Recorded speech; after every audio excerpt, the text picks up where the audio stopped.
Well, welcome to Community Christian Church. My name is Ed Martin, and I'm one of the pastors here. And we're really glad you're here to be with us. You know, anytime we do a series that has the word family in it, well, here's what we know. We know that there's some of you, you're sitting there and you're thinking, finally, a family series. We get to talk about family. And we call those people mom.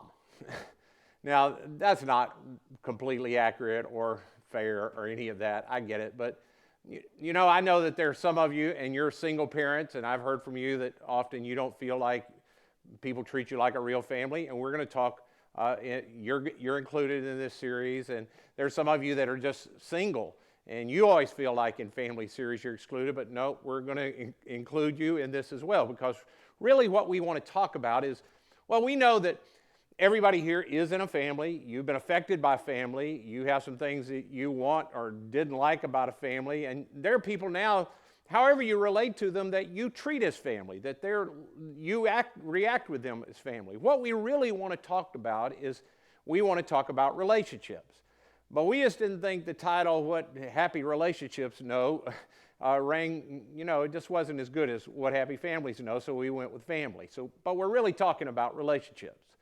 Now, there are others of you that when you hear, well, we're talking about relationships, that didn't help you at all, because you're thinking, I don't want to talk about relationships. And we call those people men.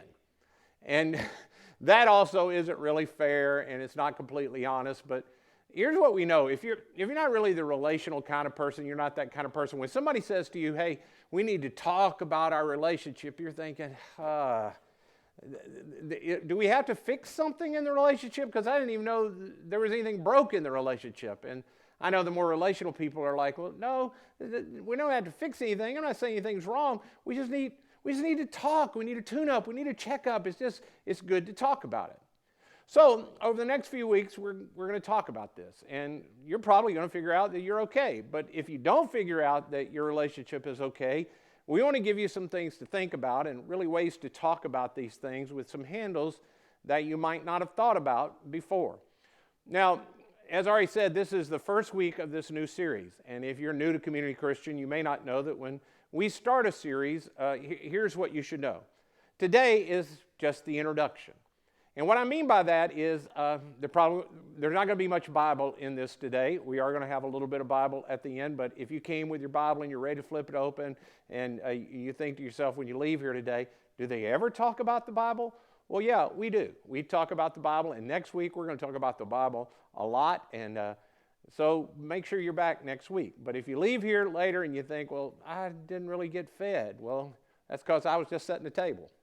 That's all I was doing today. This is just the introduction. I'm setting up everything we're going to talk about over the next few weeks. And next week, we're going to look at one of the best relational passages in all of the Bible. So you make sure you're here next week. But what I want to do today is I want to talk about something that happens in every relationship. And it doesn't matter what kind of relationship it is, marriage, friendship, parent-child, in-law, work relationships. This exists in it, and it almost always causes problems. And it's not like something new. You're not going to hear me and go, oh, I never thought about that. You know these things, but you might not have had a way to put a handle on it so you could think about it and talk about it before, and that's what I want to try to get us set up for today as we talk about this. So here we go. In every single relationship, no matter what it is, we all have this invisible box of hopes and dreams and desires. In every relationship, we all carry around this invisible set of hopes, dreams, and desires. We keep them in we'll call it a box. And it happens everywhere. If you're dating someone, you go into that with some hopes and dreams and desires for that relationship. And if you get married, you go into that marriage and you have some hopes and dreams and desires you carry around with you in this box. You become a parent and you have hopes, dreams, and desires for your kid. Your kid will eventually have hopes and dreams and desires for you as a parent. And then when your kid grows up and they get married and start their own family, you have hopes, dreams, and desires about how you're going to interact with their new family and your grandchildren one day. It doesn't really matter what relationship it is, whether it's at work, you get a new job, you have hopes and dreams and desires for that position, and your employer has hopes, dreams, and desires for you. People come to church, and we have hopes, dreams, and desires about the church. And I say all of that just to show you it exists everywhere, but we really want to talk about personal relationships and the hopes, dreams, and desires that we wind up having for each other in all kinds, from friendship to marriage to parent-child, all of those kind of relationships. Now, in most of those, we don't even have these hopes, dreams, and desires really clearly always thought out. But as the relationship grows and as it changes, we get more of our box filled with our hopes and dreams and desires for that relationship. Like, you have some hopes, dreams, and desires when it comes to the future. And you think to yourself, hey, if you're married, you think, we're going to have lots of money in the future. And the other person is thinking, well, we may not have lots of money, but we'll just make it on love. Love will keep us together. Somebody's thinking, hey, we may not have a lot of money, or even if we do have a lot of money, I know one thing for sure, we're going to have a budget. We're going to take care of our money. We're going to manage our money well. We're going to be accountable for our money. And another person's thinking, I don't want a budget. Budget sounds like allowance to me, and I've already done the allowance thing, and I don't need an allowance. I work for the money. It's my money, and my money's my money, and your money, what's ours is mine. All of those kind of silly things that we say, but you don't want a budget. Other people have these desires when it comes around, the future of what are we going to do together, and how are we going to interact with those kind of things. My hopes and desires around money and the future and those kind of things, we have them. Now, it also happens when you get into parenting. Parents have hopes, dreams, and desires for their kids. And often I don't find that we express them really well. And because we often think, well, everybody has these hopes, dreams, and desires. And my hopes, dreams, and desires are good and right and true for my kid. And some of that may be true, but because we don't express them very well, they often get really mixed up. One, for instance, I always try to use with parents is, we often say to our kids when it comes to things like school and grades, I just want you to do your best. And honestly, when we say their best, first, we know that we're not the best judge of what is the best our kids can do. One, you're not in the classroom. You don't see how they interact with the teacher. You don't see how they're interacting with the subject matters. And you're not all that honest about your kid's capability. We all probably tend to overestimate a little bit of what our kid is capable of. So you say to your kid, hey, I just want you to do your best, but the only thing you're really happy about is an A or a B. And if it's a B, you really think they probably could do that. It's not really your best. You can do better. I'm happy with that, but it's not okay. And your kid hears you say, hey, just do your best, but then they watch how you react, and you only really react well if they get an A or a B, and they get the message. Best is not what they want. They want a grade. What they want is a particular grade. And it all gets goofy in this kind of thing. When kids have expectations from parents. I have the expectation, your kid that, hey, my parents are going to take care of me. My parents are going to provide for me. My parents are going to love me no matter what I do. And they will certainly pay for me no matter what, no matter how long. They'll pay for me all the way through college. They'll take care of me. If I don't get a job, there'll be a place for me. My parents will pay for me. There'll always never be a day where they'll say, hey, I can't take care of that anymore, because that's what parents do for their kids. And then parents have expectations for this kid getting married, and they have a new family. How am I going to interact with the in-law? What's it going to be like for me to be a mother-in-law or a father-in-law? And what's it going to be like with this in-law that I have? And how are we going to do vacations? Are they still going to do vacations with us? And how about family holidays? If they come into my house for Christmas, they're always going to be at my house, and we don't even consider what's going to happen with the other in-law in this thing. And the whole thing is, you have a feeling as a parent, a lot of parents do, that even once my 35-year-old gets married, I get to tell him or her what happens in their family, because after all, I'm your mom. I'm your dad. I'm a part of your family.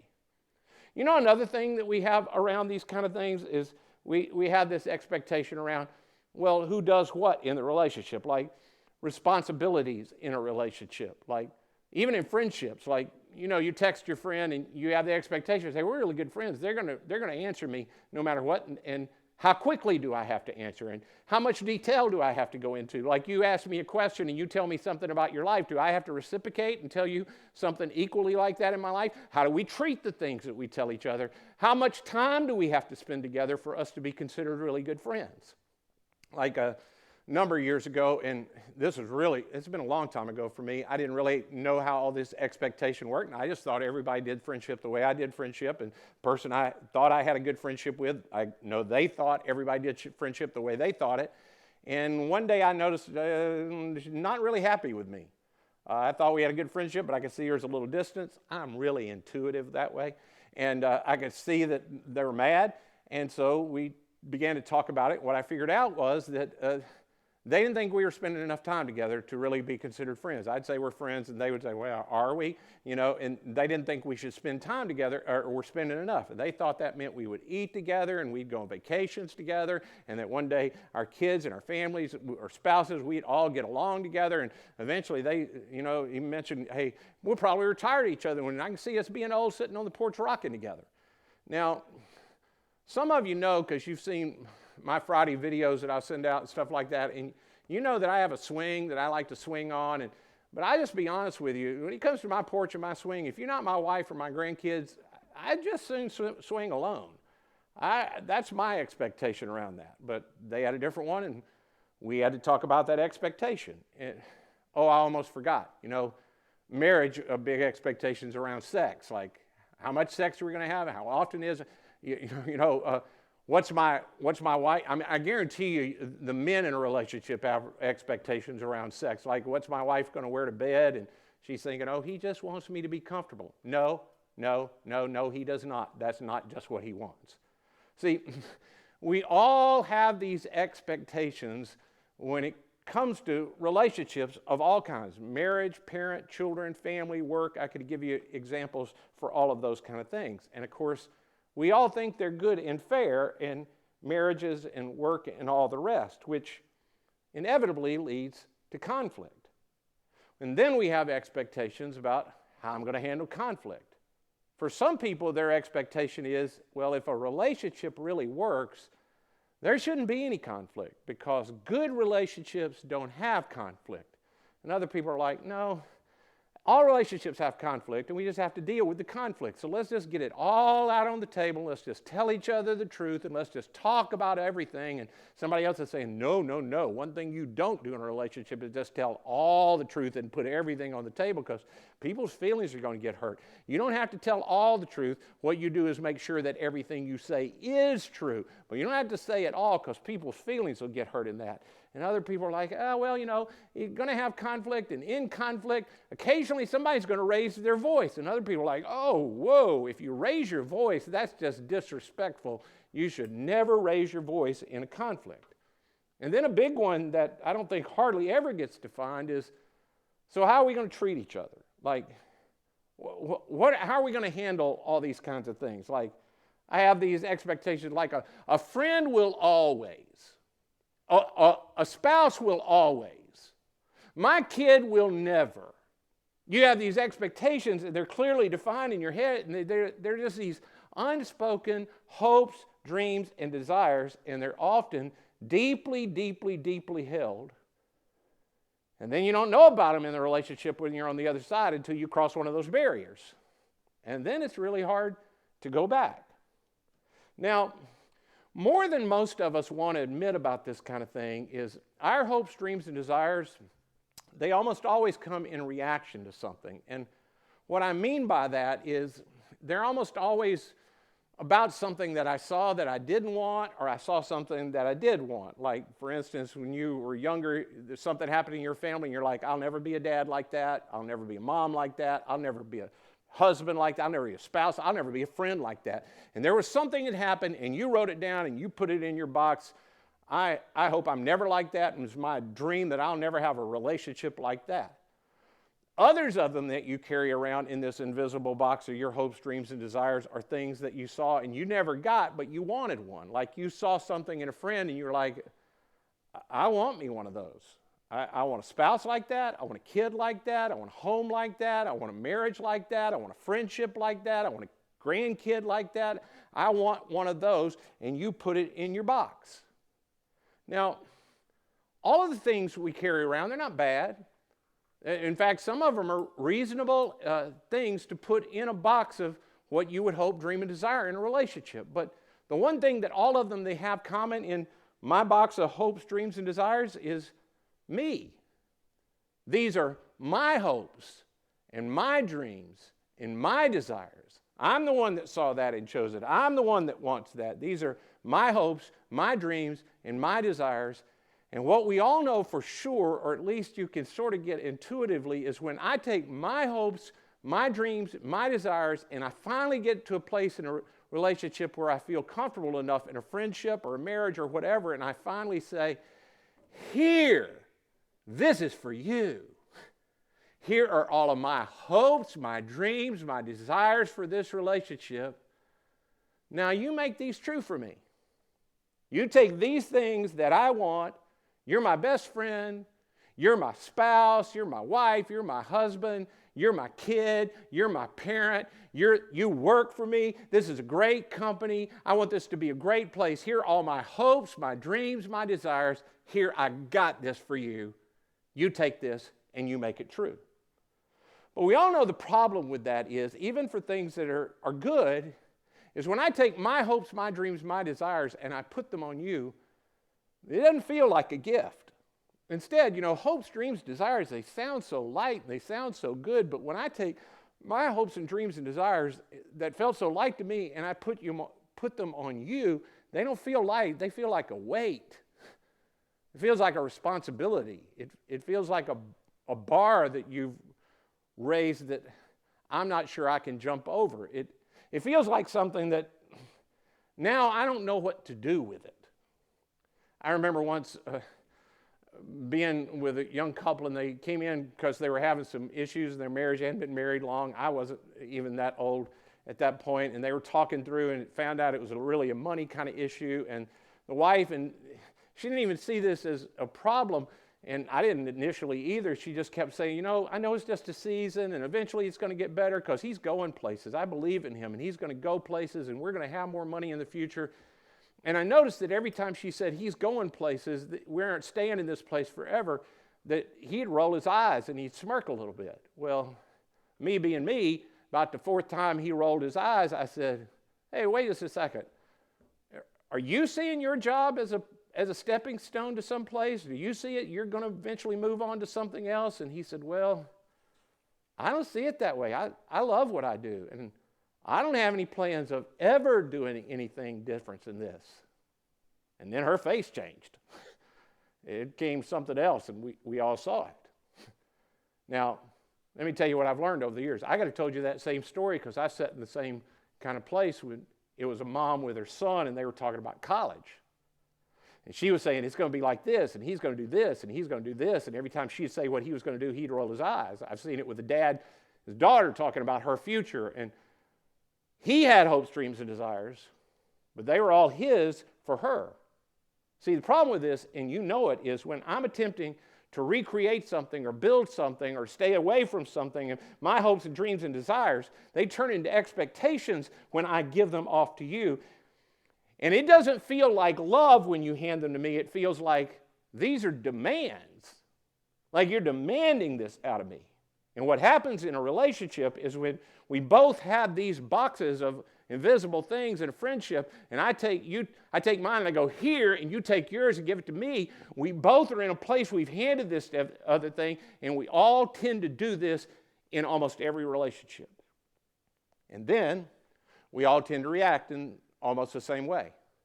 For many of us, we just leave. What we do is go, whoa, I didn't ask for this, I didn't want this, and you weren't clear about this, and I didn't sign up for this, and I'm not going to do this, and we didn't talk about this, and so here, you can just take that back, and I'm out of here.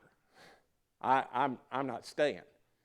And so then you pack up your hopes, your dreams, and your desires, and you put one more in there. Don't get in a relationship with that. You put it all in your little invisible box, and you carry it to your next relationship. Which is why some of you wind up in just a revolving door, and you say to yourself, why is it I always seem to wind up in the same relationship, in the same situation all the time, or the same job all the time? Why is it I always wind up back in the same place where different name, different face, different person, but everybody just keeps on disappointing me? I hand them my hopes, my dreams, my desires, and they disappoint me. Now, some of us don't do that. We don't leave. What we do is we decide we're going to win. And you know what this is like. In many relationships, there's one person that's a little stronger than the other, and when the other person they hand them their desires, and the other person goes, oh, that's not really what I thought the relationship was about. They go, oh, okay, that's all right. I'll convince you. They begin to do what is just a surefire kind of bet that you're going to ruin a relationship. In fact, you want to know how to create a really dysfunctional family, a dysfunctional relationship? Here it is: convince and coerce and control. I just convince, I can coerce, and I control. I get in there and I see what you have, and you go, oh, I see. You thought a relationship was like this. I get that, but here's what it's really like. Oh, you had in your box this hope, dream, is a desire for a relationship. Well, that's because you have the wrong box. Here, take my box. My box is a good box. And you just power up and you convince and you try to get people to see that they were just wrong. And because of the power of your personality, you can just convince them. And so you power up and you convince, and the other person gives in, and they begin to do what you want, and you are happy.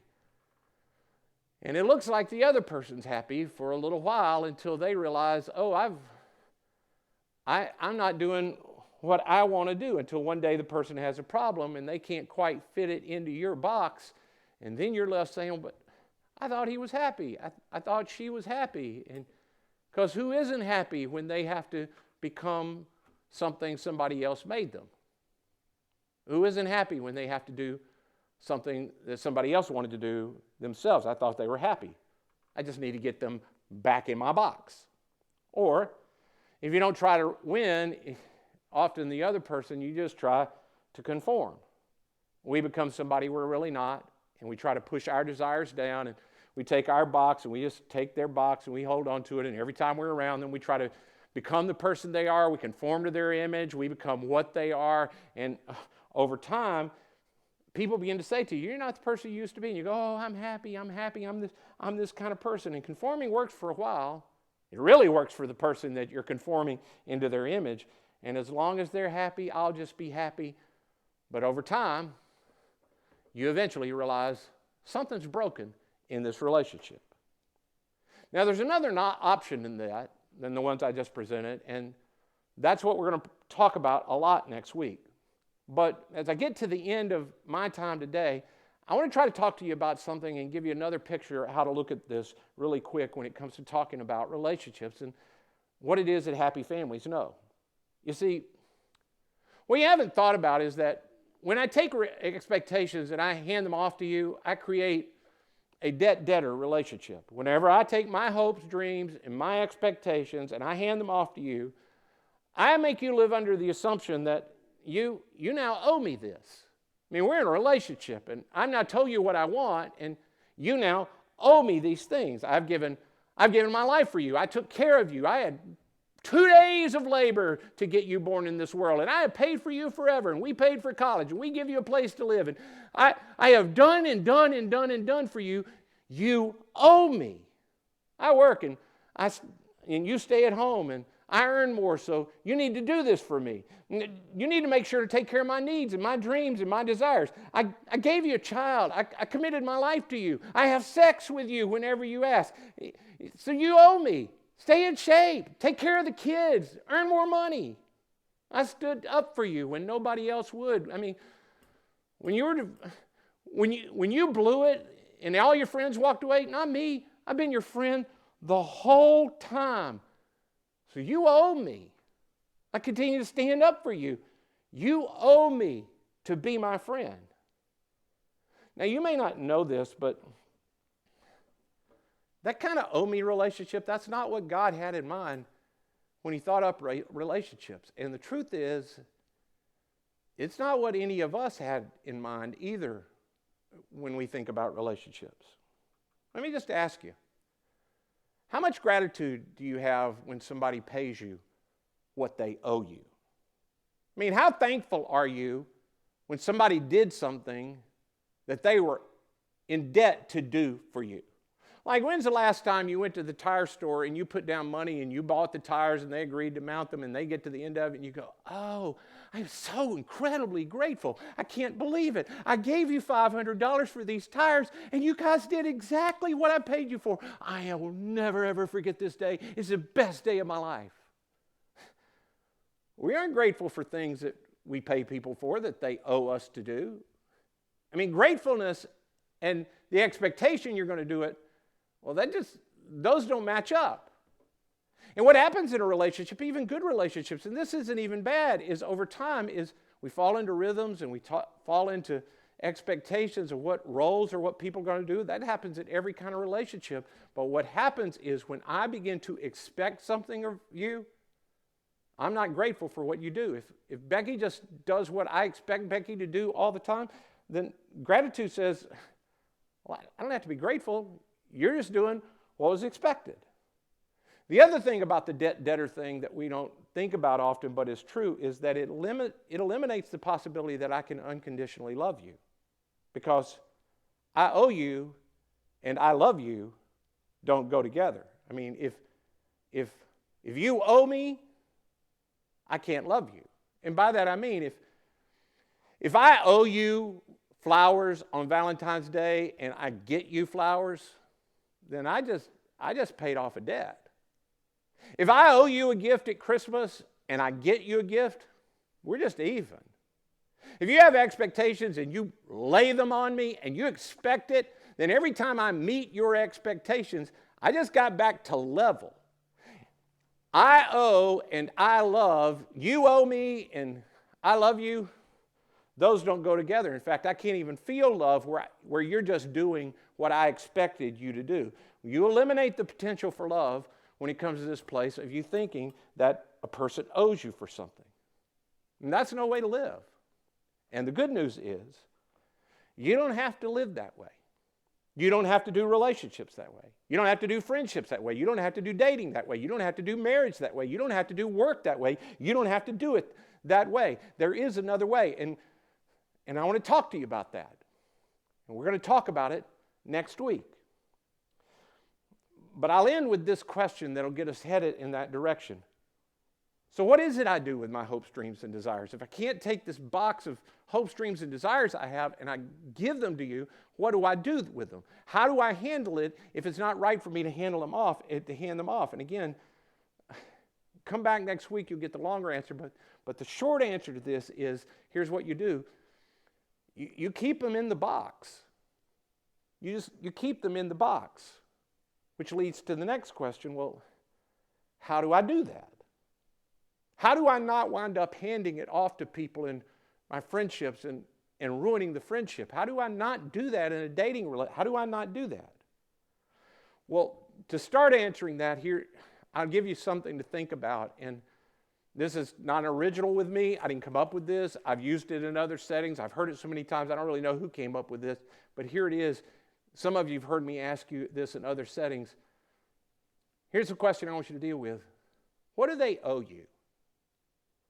What do they owe you? What does your spouse owe you? What does your friend owe you? What is it they owe you? That's the question we need to answer. And here's the answer that happy families know. People in happy relationships, here's the answer they know. The answer is nothing. They owe you nothing. In a happy family, in a happy relationship, we owe each other everything, but I expect nothing back in return. I'm not owed anything in return. I put everything into the relationship, but I am owed nothing in return. Now that's counterintuitive. In fact, that sounds a little bit wrong, and some of you are probably going to want to argue about that, but I urge you just come back next week and hear that talked about a little bit. But I'm just telling you, happy couples, happy parent-child, happy in-law relationships, happy friendships, happy companies, here's what they know. You don't owe me. You aren't in debt to me. It doesn't make any sense, but I'll tell you something I've seen in every happy relationship and every happy family. You want to see what happy sons and dads know? I give everything. You don't owe me in return. You know what happy couples know? I give to you everything. I'm committed to you. You don't owe me.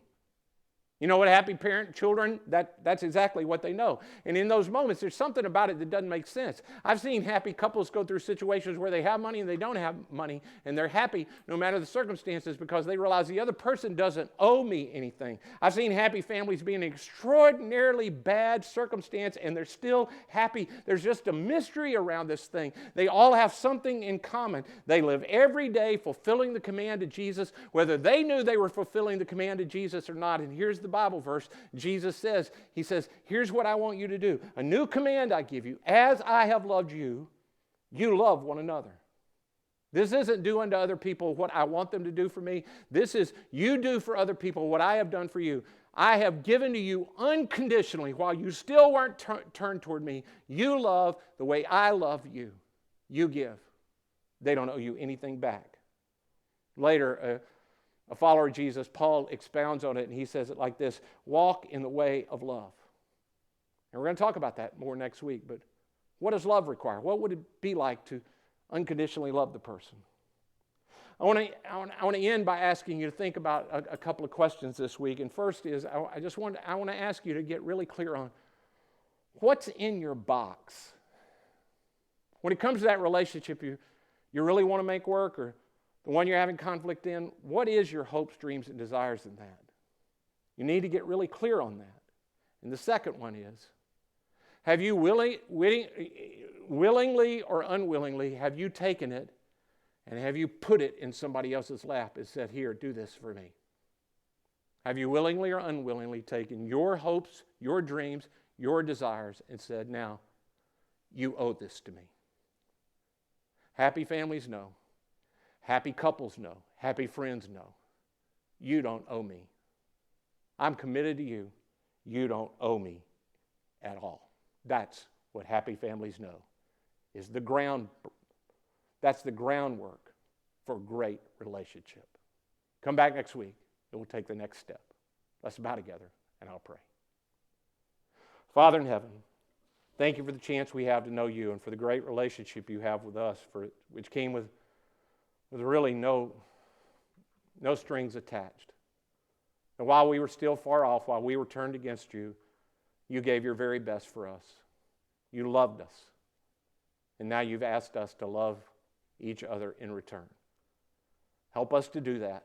In Jesus' name I pray. Amen.